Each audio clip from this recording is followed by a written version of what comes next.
नमस्कार मंडळी, सायर महाराष्ट्राची आपल्या यूट्यूब चॅनलवर मी मनोज गोळंक आपल्या मनापासून स्वागत करतो.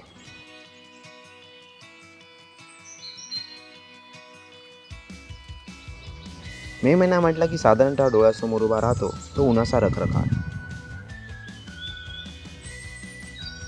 दूर माळावर पसरलेलं सोनेरी पण पुढे करपण्याच्या उंबरठ्यावर असलेलं गवत. वर्षानुवर्षे असह्य उकाडा सहन करत दुसऱ्याला सावली देत एखाद्या महायोगासारखं उभं असलेलं एखादं झाड.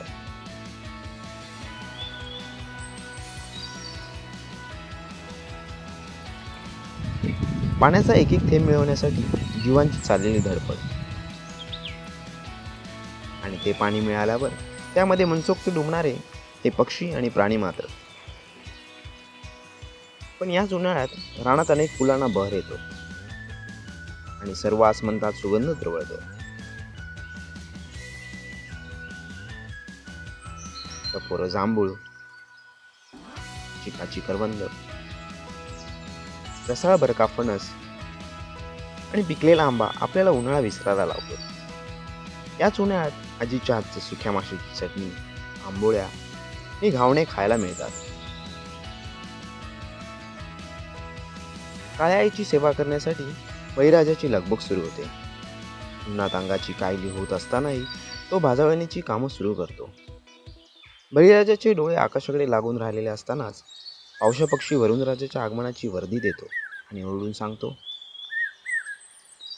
पेरते व्हा, पेरते व्हा.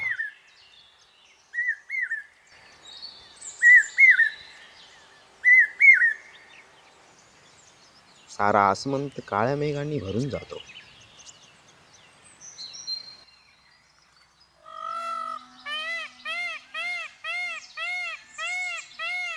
पाऊस येण्याची चाहूल लागताच माळरानावर मोल ताल धरून नाचू लागतो.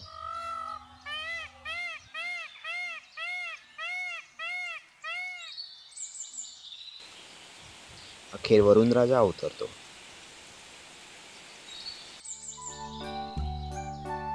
प्राणाची मशागत पेरणी करून मुठभर धान्य पिकवण्यासाठी बळीराजा नव्या जोमाने सज्ज होतो. बळीराजाच्या कुटुंबातील लहान मुले सुद्धा आपल्या चिमुकल्या अशा हातांनी शेतीच्या कामाला हातभार लावतात.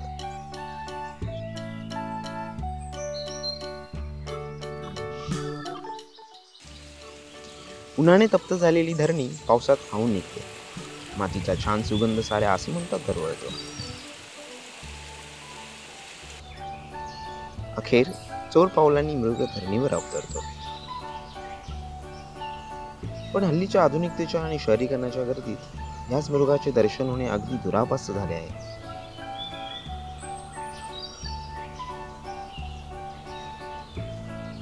अशा या मृगामुळे प्रचलित असलेल्या मृग नक्षत्राच्या आरंभापासून बळीराजा पेरणीला सुरुवात करतो.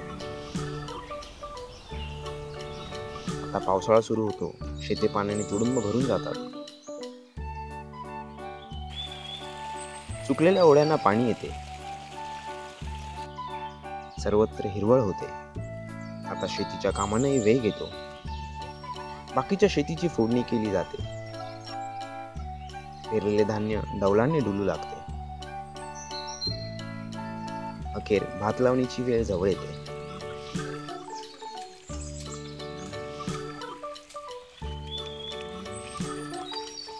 बळीराजा आपल्या ढवळ्या पोळ्यांच्या जोडीला सोबत घेऊन शेतीची चिखलकी करतो.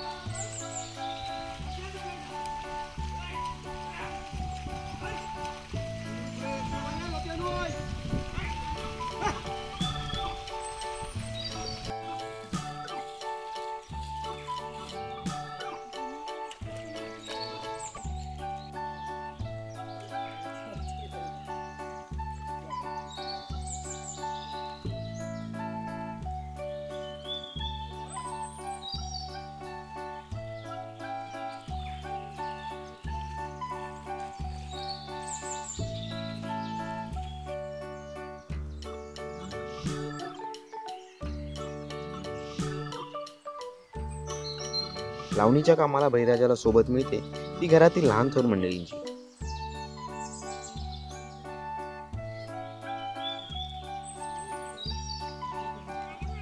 शेतातले महत्त्वाचे काम होत आहेत आणि आता काही दिवसांनी धान्य येईल या विचाराने अखेर बळीराजा सुखावतो.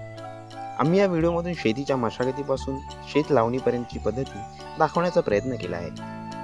तुम्हाला हा व्हिडिओ कसा वाटला हे आम्हाला कमेंट्सद्वारे नक्की कळवा.